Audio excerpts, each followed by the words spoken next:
So what are we looking for, which ones? I was thinking, wrote down on my note, I wrote down, the calculation from here says, 1.622, which is like 5/8. And then they suggest, round up an eighth for, error, so inch and 3/4. Inch and 3/4? And, I mean, nominal, right? As long as they're all the same.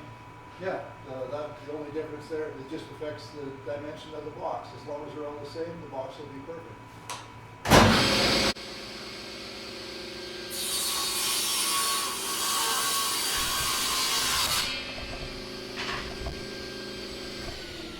You want to try one? Huh?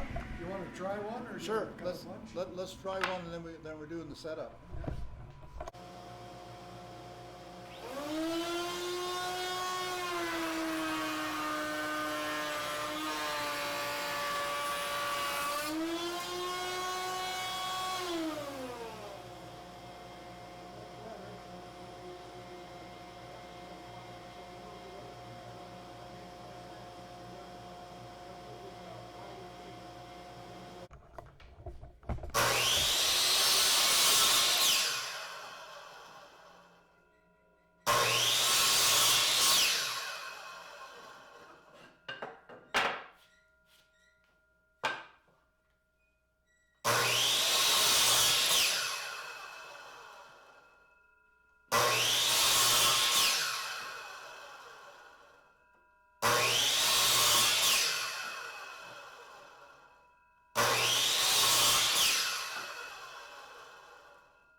Take a couple off.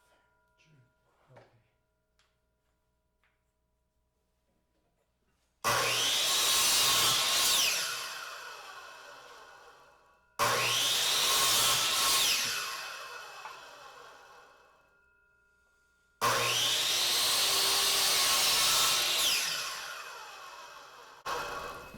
Two, 4, 6, 8. Count of 12, so we should be good.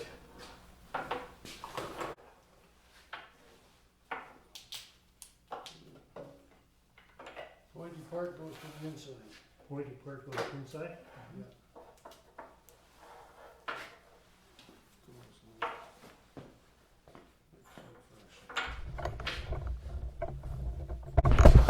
Pointy part goes inside. Okay.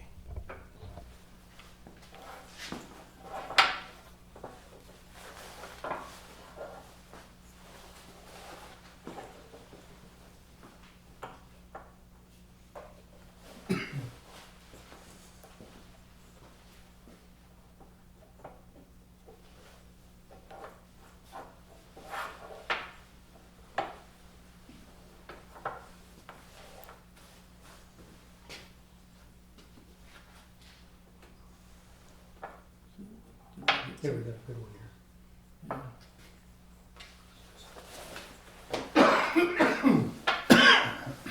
Oak dust, eh? Mm-hmm. There, elastic band will pull it together. If I can get an elastic band, I'm gonna grab that side of the elastic band.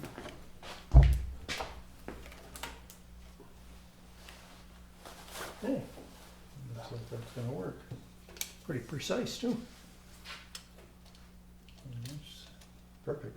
It'll be, by the time I clean the inside, it'll be a 6-inch inside Right. and a 7.5 outside.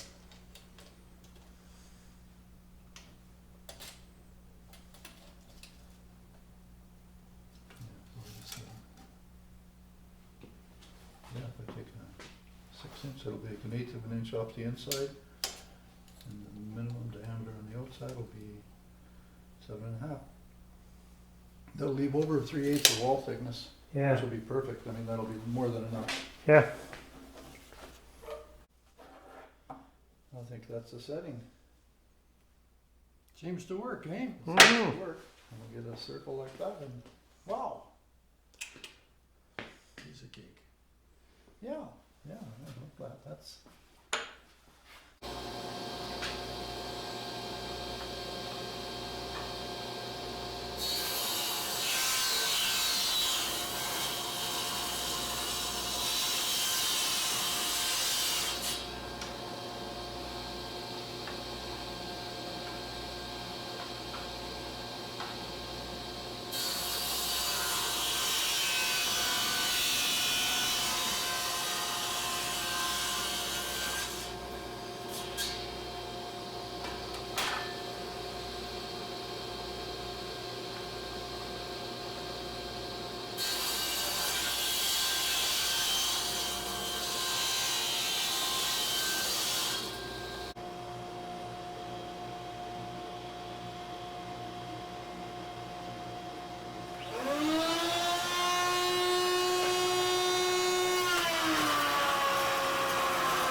Looks pretty good.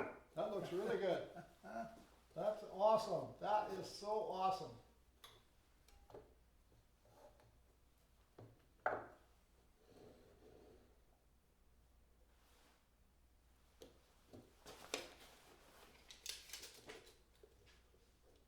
So that's about 5.5 inches now. By the time I take it round, it'll be 6. And it'll be 7 3/8 on the outside, so probably 7 1/4. Good. That'll be lots of wood to work with. That's perfect. That is awesome. Mm-hmm. You can make many bolts too. That is so cool. Oh, we'll chop the rest of them. I think that's good for length too, because like I said, I can adjust them so they'll be 5 inches. I got room to take stuff off once it's glued up. I can square them. And, Yeah. we've got room. There should be enough. You guys can turn one too. Got enough pieces. I got enough unfinished projects. I'm in the middle of one right now. After spending a morning at Ron's, we managed to make up enough staves with a birdmouth joinery bit to make some 12-sided boxes. 12-sided boxes are going to be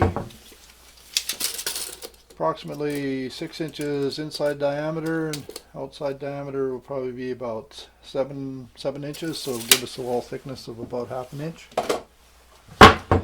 So we did some test pieces first and came up with the right size dimensions, and yeah, first time I've ever done birdmouth joinery, so now we're going to do a glue up and see how it works. So I'll just set this one aside. Okay, so right now I'm just holding these together with some elastic bands, and we'll take the bands off and see what we got. Okay, so there is the bird's mouth joint. Looks really nice. As I said, this is going to be a 12-sided bowl or box. I'm just going to take this. There appears to be just a feather edge on here that might impact the ability for the square to joint, but that makes a really nice tight joint. I think we're going to be okay with that. So I'm just going to go ahead and knock the fuzzies off. We get the fuzzies off of each piece. That'll help us get a good glue joint. Don't want one of those little fuzzies to be caught up in the joint. Makes it so that it can sand nice and flat, and don't have to worry about getting slivers in your fingers. Okay, so that's got that. That's 12 pieces. I got to give a shout out to Windsor Plywood in the west end of Edmonton for the Edmonton Woodturners Guild. They gave us a pretty good discount on the wood. So I picked up a bunch of their shorts at a reasonable discount, and that allowed us to process the wood into the staves to make some boxes. These boxes are eventually going to be donated to the Treasure Beads Foundation, which is a foundation where they take lidded boxes for children with long-term cardiac care. And yeah, okay, that looks good.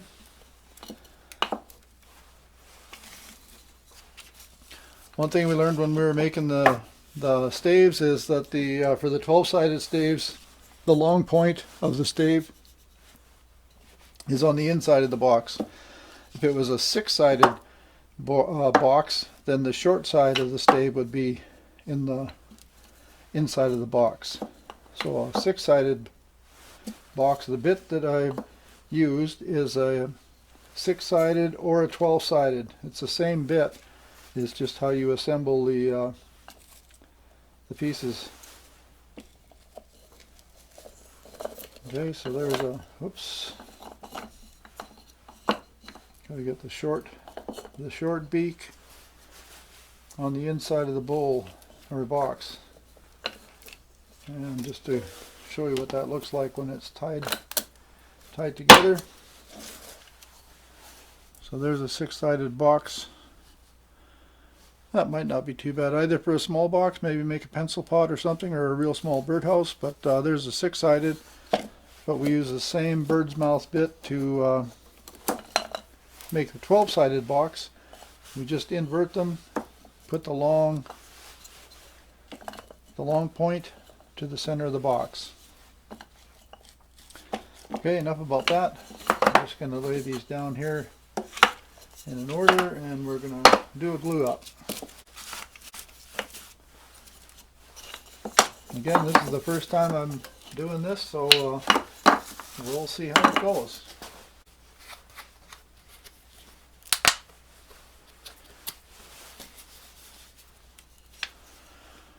So we'll just put a generous amount of glue in each one of these.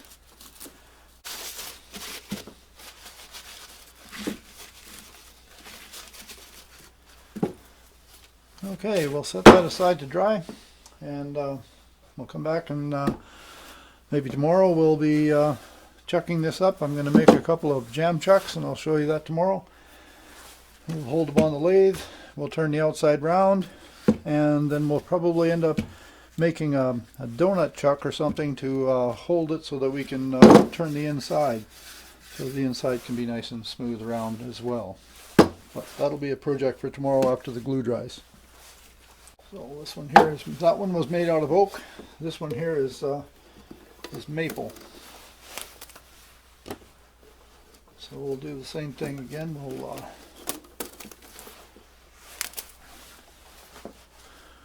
take my trusty little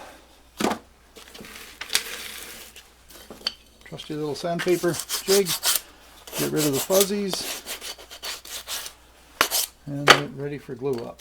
Let's see if you can set this one up. Again, got to make sure that the long part of the beak goes to the inside of the box. So as long as I keep the long beak to the inside, everything should go together as planned.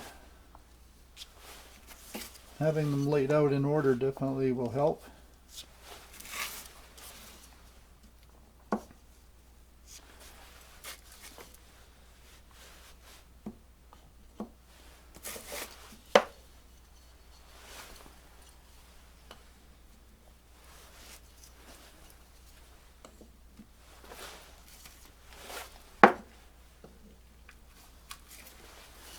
And here's the last one. Now, if I can get lucky like I did on the oak one and have these things stick together enough so that I can get the elastic band on, that one worked pretty well. I'll put a second one on here just to help hold it. Now flip it upside down and push all these down so that they're at least flat on one side. I will have to make an adjustment on once I get them on the lathe. Now I'll see if I can get this big heavy band on here. Yeah, that band's got lots of strength to it, lots of stretch.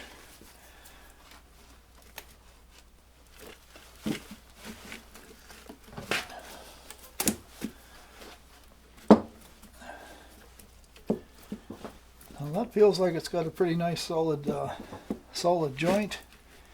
Each of these joints look like they're going together really good. One of the things we can try and do is we could possibly put a screw clamp on here. I don't know if it's required with tight bond glue and a good fit like that. I think we're in pretty good shape. But maybe I'll get one and just try it. What we got here?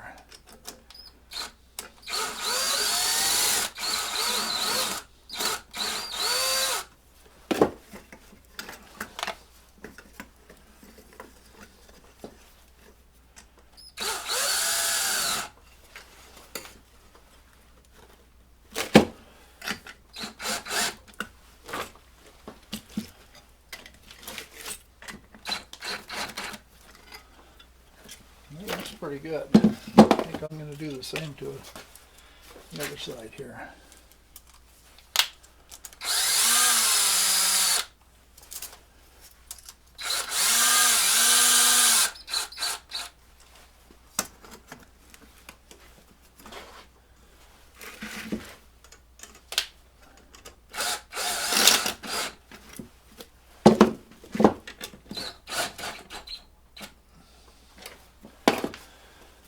Okay, yeah, putting the clamps on there is a good idea. So.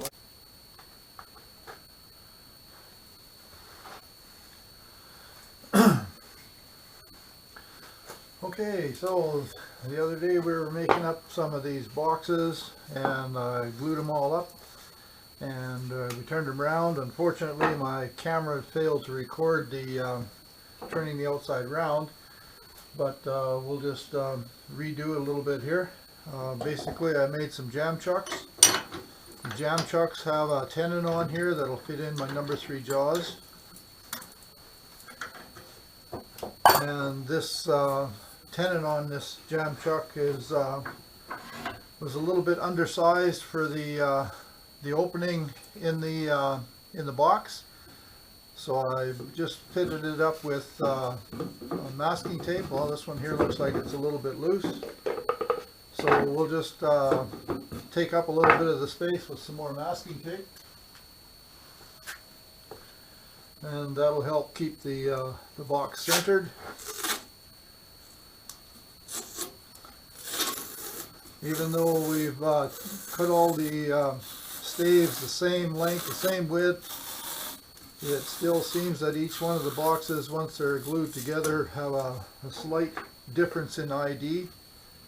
And so by adding a few rounds of tape on here, it helps center it, so we don't have to waste as much wood on the outside. So we can there, that's just nice snug fit there. And we'll do the same on this side. This one's not quite so bad. On these jam chucks, I threaded them 3/4 10, and I have a tenon on them, so it doesn't matter which side they can go on. They can fit either on the tailstock or they can fit on the headstock.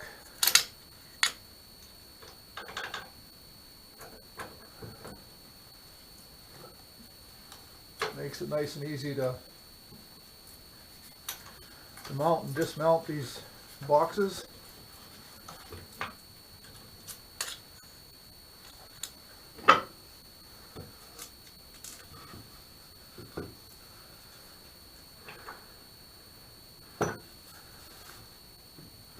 That one's a little bit loose, so I think we'll just tighten it up a little bit.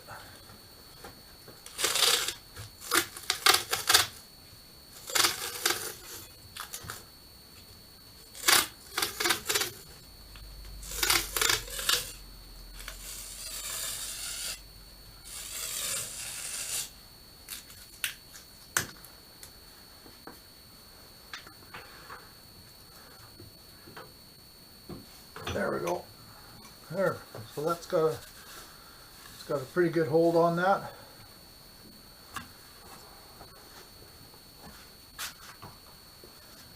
And as you can see on this particular one, when I was first turning it, I had a pretty severe catch. I'm expecting that there's enough wall thickness here that I'll be able to remove it and get down. I'll have a little thinner wall thickness on this box, but that's still fine. It's a big enough box that we don't want it to be too heavy anyhow, so I'll go ahead and take it down and get rid of the catch.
Oh, just a little bit more.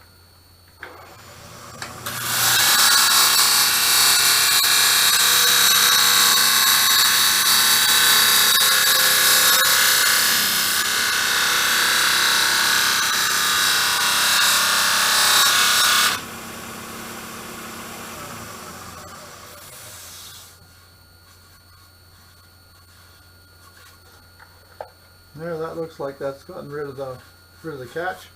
We'll just straighten up the ends a little bit here, and then we'll go from there. On this particular one, I'm going to just kind of round the edges in just a little bit. It's not going to be perfectly straight. It won't be a barrel, but it'll be just slightly rounded in a little bit.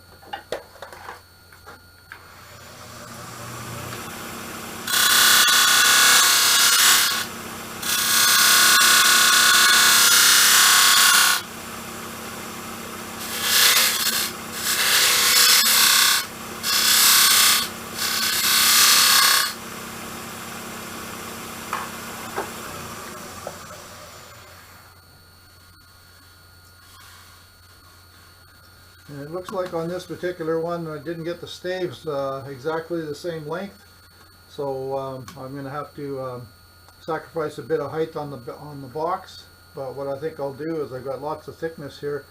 I'm going to part in probably 3/4 of the way through, and I'll probably straighten this one here up as well, and then I'll finish flattening them with a sander.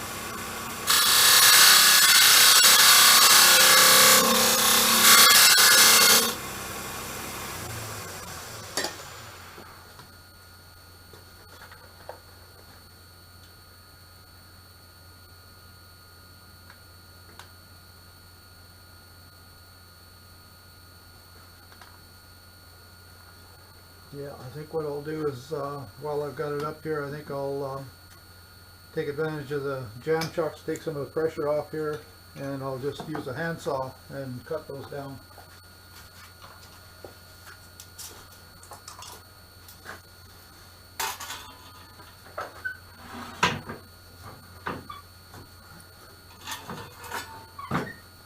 Again, this is the first time I've made some of these stave kind of boxes, so it's been a learning curve. I've been basically learning as I go. I've learned that we should make sure that the staves are all exactly the same length when you glue them together, and to make sure that at least one side is perfectly flat. But that's what happens when you're learning.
Okay, that's nice and flat there. And on this side here, it looks like I should take that a little bit further. I can probably take that a little further with a parting tool. And then square the edge up with a sanding disc.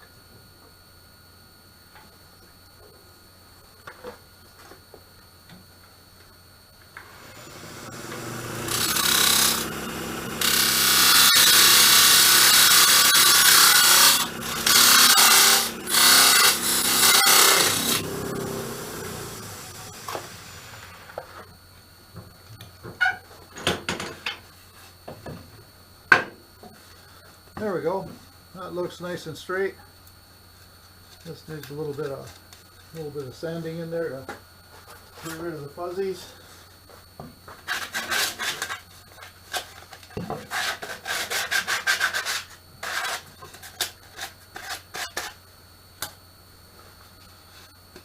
And so that's not so bad. That's about 3/8 wall thickness, 3/8 to half, well, it's a little less than half an inch, but I don't believe I'm going to hollow this one. Oak doesn't seem to turn that well on the inside when you're hollowing. It tears out a lot. I think I'll build myself a flap sander and go in and just sand it to get rid of some of the fuzzies and the sharp edges. But I think this box here is just about ready to go. So I'll just pop on my sanding disc on here, and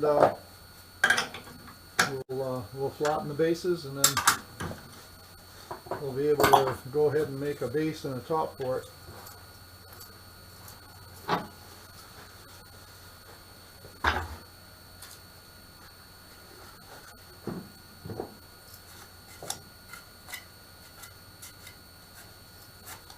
I'm just going to turn my blower on so we get rid of some dust.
So here's one that I actually did try and hollow. Had a little bit of difficulty getting it hollowed. It's not too bad. I'm going to be able to fix it up or clean it up with some sandpaper. And I put a base on it, so this base has a recess for this box to actually fit inside, and then I glued it on. So I'm going to see if I can straighten up the outside edge here now. Fix this up, get it ready to accept the lid, and then we'll turn this piece here. We'll end up making a lid. I'm going to try and make the lid look like this. I think it'll be an overfitting lid. I'll just straighten this tenon, maybe round the corners here a little bit, and then put a recess so that this will sit on, and it'll look a band just like on the bottom. And I'll mount a knob on the top. But first things first, I want to see how true this is going to run, and see if I can square up the edge. It's a moment of truth. Well, it's a little bit off center, but I'm not going to be touching the outside here at all. So I'm just going to be taking, maybe rounding this over, and I might not even round over the corner. I'll just face off the face to make sure that it's level and flat.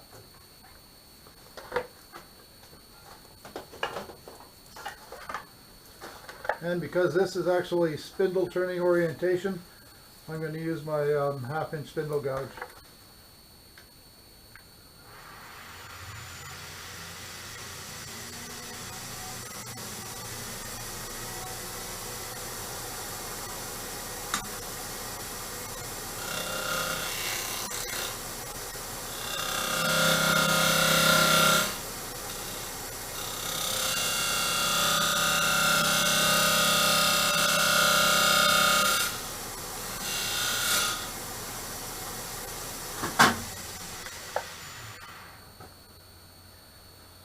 So that's got that nice and flat. I'll just break these edges with sandpaper rather than try and cut them because it's not on center. And because it's going to be an overfitting lid, that'll be fine. The rest of the work on here is sandpaper work, I guess.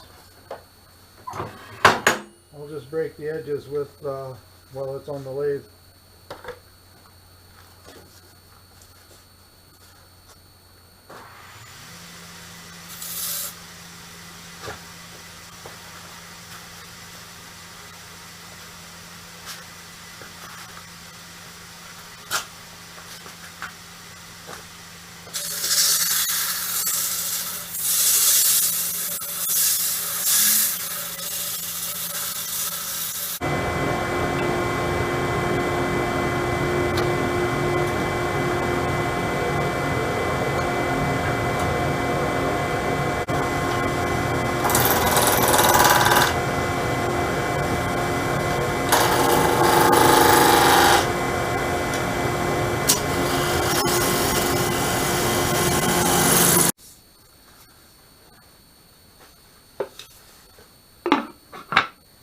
There we go.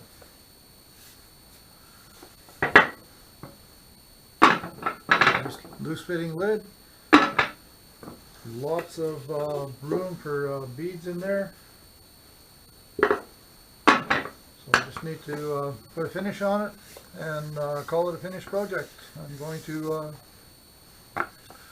put about 3 coats of Osmo, and that'll make it watertight and preserved, sealed, and that should be a good bead. Hopefully it'll go to a nice home. Thanks for watching.